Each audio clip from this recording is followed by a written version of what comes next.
நாச்சியார் திருமொழியில் கோழி அழைப்பதங்கிற பதிகத்தில் 10வது பாசுரம் பலஸ்துதி பாசுரம். பாசுரம் என்னன்னு பார்க்கலாம். கன்னியரோடு எங்கள் நம்பி கரியபிரான் விளையாட்டை பொன்னியல் மாடங்கள் சூழ்ந்த புதுவையர்கோன் பட்டன் கோதை இன்னிசையால் சொன்ன மாலை ஈரைந்தும் வல்லவர் தாம் போய் மன்னிய மாதவனோடு வைகுந்தம் புக்கு இருப்பாரே. இப்போ இதுக்குள்ள அர்த்தம் பார்க்கலாம். எங்கள் தலைவனான கருமையான நிறம் படைத்த கண்ணபிரானே, நீ என்ன பண்ண? கண்ணியரான எங்களோட விளையாடி என்ன விளையாட்டு விளையாடின? எங்களோட ஆடைகளை திருடின்னு போய் மேலே வச்சு அதுக்கப்புறம் எங்களுக்கு அனுகிரகம் பண்ண, எங்களோட கூடியிருந்து எங்களுக்கு ஜீவாத்மா பரமாத்மாவோட அனுபவத்தையும் கொடுத்த.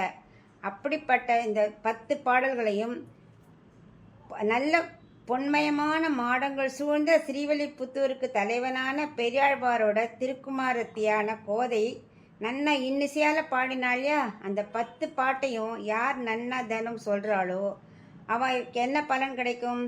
அவள் அர்ச்சிராதி மார்க்கம் வழியாக நிலை பெற்று இருக்கும் வைகுண்டத்தில் பகவான் இருக்காரே ஸ்ரீதேவியோட, அங்கே போய் இவாளும் சேர்ந்து இருக்கலாம் அப்படின்னு இந்த பாசுரத்தோட பலஸ்துதி.